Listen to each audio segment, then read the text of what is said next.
एक आदमी फ्रिज का दरवाजा खोलता है, ठंडी मिनरल वाटर निकालकर अपने चेहरे पर रखता है। उस पल उसे बहुत सुकून मिलता है, लेकिन उसे नहीं पता कि इस शहर का तापमान एक ही रात में 51 डिग्री पहुंच चुका है। जैसे ही वह सामान गाड़ी में रखने लगता है, अचानक जलने की आवाज आती है।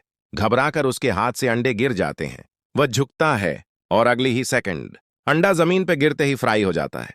अचानक सड़क फटने लगती है, मानो धरती के नीचे कुछ जाग गया हो।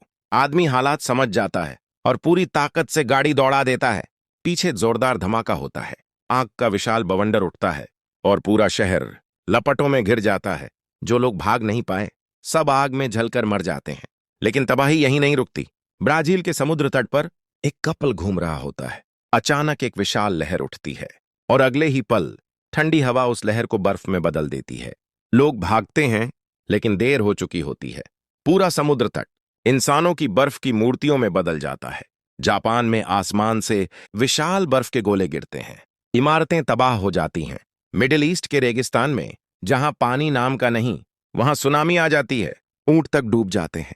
पूरी दुनिया पागल हो चुकी होती है। 2 साल पहले ग्लोबल वार्मिंग से धरती तबाही के कगार पर थी। तभी वैज्ञानिकों ने मौसम को कंट्रोल करने वाला एक सैटेलाइट सिस्टम बनाया।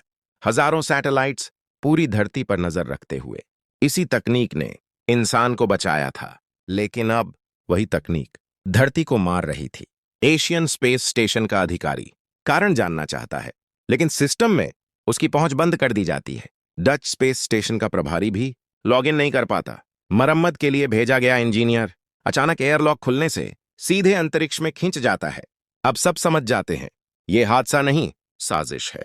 तभी सिस्टम का डिजाइनर डेविड स्पेस स्टेशन पहुंचता है, लेकिन रोबोटिक आर्म अचानक कंट्रोल से बाहर हो जाती है। सैटेलाइट टकराकर फट जाता है। सारा डेटा नष्ट हो जाता है। डेविड को यकीन हो जाता है, कोई अंदर से सिस्टम को कंट्रोल कर रहा है। जांच में सामने आता है एक सीक्रेट मिशन, सियूस प्रोजेक्ट। इसमें मौसम कंट्रोल सैटेलाइट्स को हथियार बना दिया गया था। शहरों पर हमला और फिर सिस्टम फेल का बहाना। पूरी दुनिया को जानबूझकर तबाह किया जा रहा था। जब डेविड सिस्टम रोकने की कोशिश करता है, तो पता चलता है 200 से ज्यादा सैटेलाइट्स डिस्ट्रक्शन मोड में जा चुके हैं।